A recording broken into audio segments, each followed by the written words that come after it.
नमस्कार शेतकरी मित्रांनो, मी दिनेश आत्माराम फासाटे, गाव शिंदगी नागा, तालुका शेनगाव, जिल्हा हिंगोली इथून मल्टीप्लायरचा डीलर बोलतोय। आज मी नागा शिंदगी येथील विलास सीताराम गीते या शेतकऱ्यास व्हिजिट द्यायला आलेलो यांच्या शेतात। आणि आज त्यांची तूर पाहू शकता तुम्ही, कसं उत्पादन आहे। आणि थोडक्यात आपण त्यांचा परिचय आणि अनुभव विचारू की नेमकं त्यांनी काय टाकलंय पिकासाठी। आपलं नाव सांगा। हॅलो, मी विलास सीताराम गीते, राहणार शिंदगी नागा, तालुका शेनगाव, जिल्हा हिंगोली। ही माझी तूर चारू आहे।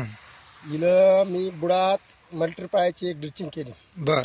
म्हणजे ज्या आपली सोयाबीन निघते ना, हो, त्याच्यानंतर बर, म्हणजे 15 दिवसाचा कालावधी, समजा आता तिला 1.5 महिना झाला असेल त्या हे करून। बर। त्याच्यानंतर ड्रीपने एकदा 1/2 किलो पुन्हा मल्टीप्लायर सोडलं त्या। बर बर। टिंबक येईल। बर बर बर। त्याच्यानंतर फवारणी 2 वेळेस घेतलं, 25-25 ग्राम बर। टाकी परत। बर।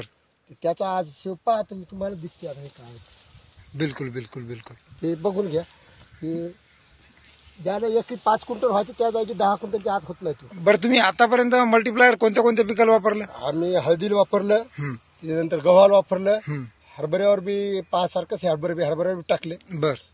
बुडात खतात मिसळवलं। बर। एकरी समजा जवळपास 400 ग्राम टाकला असेल मी अंदाज। बर बर। आणि ते असं मिसळून पेरून घातलं। आतापर्यंत मल्टीप्लायर किती यूज केलं मग तुम्ही? मी जवळपास तर 7 किलो केलं पाहिजे। वा वा वा वा। बरं, मग आता तुम्हाला रिझल्ट तर तुमच्या डोळ्याने बघितले? हो, आज आपली हळद तिकडे पाहसारखीची। बर। हळदीचा व्हिडिओ आपण उद्या परवाला बनवू नक्कीच। म्हणजे पिवळसरपणा नाही, तिच्यात करप्याचे डाग नाही। बर। पानं आपले केळीच्या पानासारखी चांगली। वा वा वा, सुपर सुपर। बरं, आता काल परवा तुम्ही आताच गव्हाचं काहीतरी सांगू लागले, गव्हाल फवारलं तर हे ज्यावेळेस हे पहिलं आमच्या झेंडूत मी यूज केलं होतं पहिले। बर। मल्टीप्लायर म्हणजे हे बर बर। ते झेंडूचं उत्पन्न नागा शिंदगीमध्ये म्हणजे शेनगाव तालुक्यात नंबर 1 वर आलेले आहे। बर बर बर। त्याच्यानंतर याला कोणतंच खत पेरलं नाही, बर। बुडात नाही, युरिया नाही, कोणतंच नाही। बर।